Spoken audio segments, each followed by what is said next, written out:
Man, Iron Valiant sure turned those tables in the last match. Welcome to our newest Pokemon Scarlet and Violet Wi-Fi battle versus a guy's name I cannot pronounce. Our Caledon could be mixed walls in so many different ways. Meowscarada with Protein is going to be changing its typing and doing a bunch of damage with Flower Trick shenanigans. Dondozo just absolutely is such fishingly annoying, and then some Parish Song shenanigans later in the battle. Let's jump into it to see how it went down. As always, if you enjoy the music or recognize the music we're kicking in today's show, drop a comment down below and let me know. This is game 2 of this series as my opponent leads off with our Caledon, as I lead off with Goldfinger, the Gholdengo. Have you guys figured out any of the references? Once again, let me know in the comment section down below. I'm going to go ahead and get this started off with some sort of a magic trick. Go ahead and go for a trick, as our Caledon is now going to get a choice scarf. And this is going to work out so phenomenally for me because Dragon Tail is what he has. So that tells me that Scream Tail is most likely a Stealth Rock setter. It's a really bulky Pokemon, a lot bulkier than a lot of people think. And Dragon Tail Arcaladon, now with this Choice Scarf, is usually pretty perfect for spreading around those hazards. However, I'm going to go into Bloodsport, and Bloodsport now gets a free opportunity to get the Quark Drive on the swap-in, which is going to give me my speed and a free swap into the Ominous and immunity of Dragon Tail, which is phenomenal. So I could just set up a Swords Dance for free while still having this addition to my attack at +2, as he shows a King Gambit here. Now, King Gambit does have, of course, Sucker Punch and Iron Head. Shadow Sneak would invalidate his Sucker Punch if he wants to hit on the other side of me, which would be, no, actually, I 4 times resist Sucker Punch. So, in looking back at this play and going for the Shadow Sneak, it was kind of a bad idea and could have just gone for a close combat. I'm going to go for a knockoff here, predicting him first to go into Ghost Terra type, predicting me to go for something else. Not sure why I predicted that at all. This is where I should have gone close combat, but I was kind of thinking that he had the Sucker Punch, and I was like, even without any attack bonuses, it's a King Gambit. So I'm going to go for a Shadow Sneak. If you're wondering why the animations and why things are the way they are, I'm trying to take out all the in-between waiting for you guys so you can get right into the action and stay on the edge of your seat the entire time with this battle. He does knock me out with the Iron Head, and Iron Valiant did plenty in the last game and turned the tables just fine, but not this time. Rambo is going to come here, my physically defensive Great Tusk, which is more than capable of dealing with this thing. And I was like, okay, I'm not sure what this thing wants to do. I'm going to go ahead and get this opportunity to get my Stealth Rocks up 100%. Those entry hazards are going to be great for later on, as I take the Iron Head so well. It's a chip off the Tusk, if you will, and we recover pretty much all of that with some leftovers recovery. And I'm thinking, okay, I can just go for Earthquake. But I was like, okay, Meowscarada might switch in, and if Meowscarada switches in, I can just go for Ice Spinner, predicting him to swap in, and that's exactly what we're going to do here. We're going to go for the Ice Spinner. He stays in with the King Gambit, which I'm kind of curious what he's going for here. The Koto Cleave, trying to see how much he does to physically defensive Great Tusk. Spoiler alert, it's not very much. I guess you chipped off the right Tusk. I guess you got to do to the left what you do to the right. That's how equations work, right?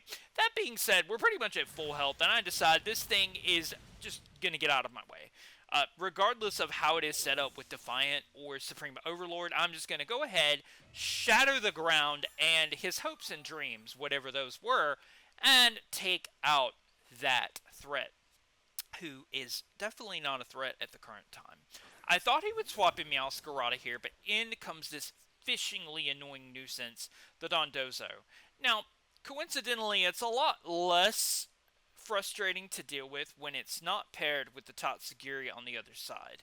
And I was like, okay, I have Water Terra, but I don't really see a benefit into going into Water Terra and wasting my Terra type for pretty much no reason. I don't have Thunderbolt coverage on Gholdengo, excuse me, not Dondozo. He has a max revive, and I was like, is this a Wonder Launcher battle? Are we back in, like, the 1980s, the 1990s with Pokemon Black and White 2? Like, is this Wonder Launcher where he had the max revive just to make this annoying fish come back? Man, I have got to steam and cook this thing so it doesn't return and get back on the plate. Talk about a fish flopping on water and flopping on land. I'm going to go out into good old McLean here. Mr. John McClane, if you guys had not figured that out. One of my favorite movie series of all time, by the way. I'm going to go ahead and go for a wish here, knowing that I can get my wish support here no matter what this Dondozo decides to go for. Give it a couple minutes to see what he wants to do. He actually swaps the Dondozo out, which works out fun as his swap in is going to be this Metagross. And I was like, okay, this is interesting. Is he just going to mash me straight away? Is he just going to press the A button?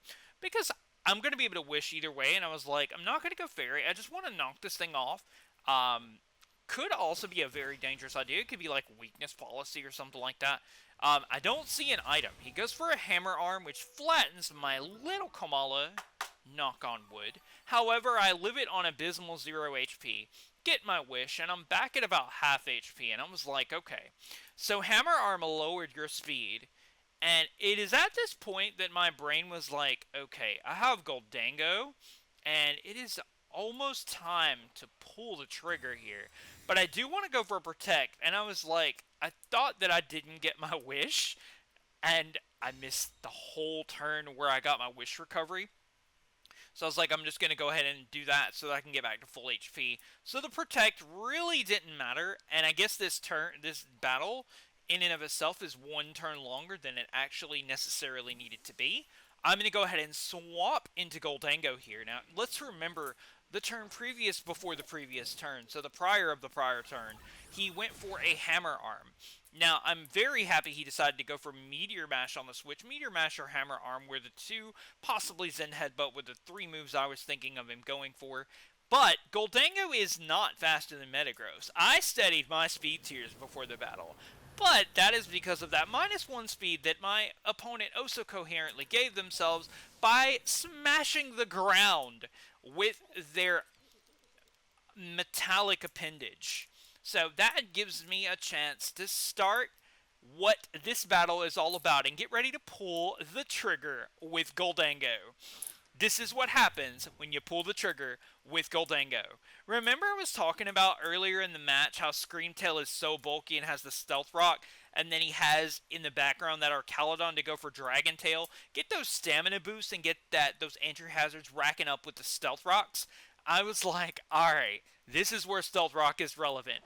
I'm going to pull the trigger with Gholdengo to Terastallize into the fighting type. However, the residual damage that Screamtail has took, let's remember folks, Screamtail is a fairy type. I believe in fairy godparents! So we are going to smash this thing.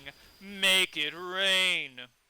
Others stay poor while others feel the pain. Make it rain. I've never been a fan of Tay Zonde's Chocolate Rain, but I think this is just perfect here. It's make it rain. You're counting coins while they count their shame or feel their shame. Make it rain. Alright, so we're not going to make it rain again as Meowscarada comes in, thinking that he might go for like Play Rough or a Dark type move.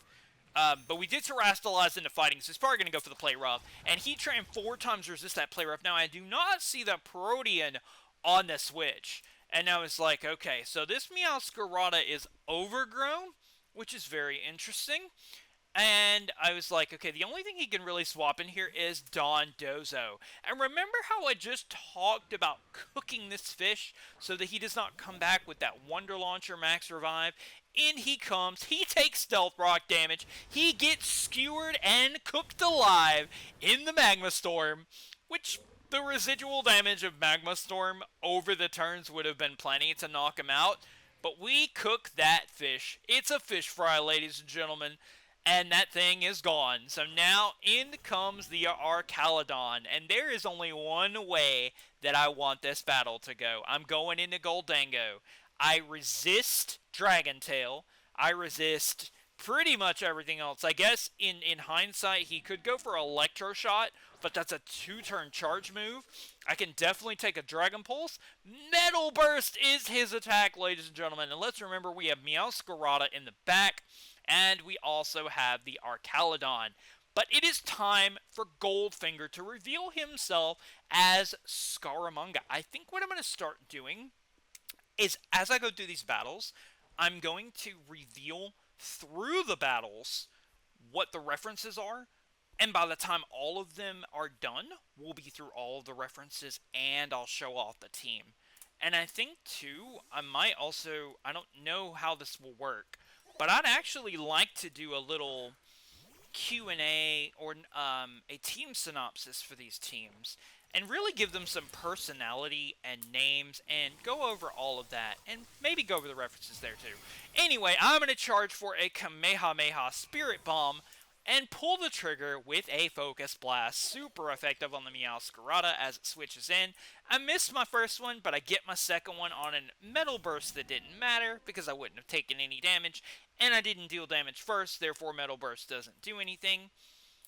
Metal Burst in Archaludon is interesting. However, I get my second Focus Blast, and that is the man with the golden gun, Scaramanga, aka Goldfinger. I think Goldfinger is the movie, or the man with the golden gun.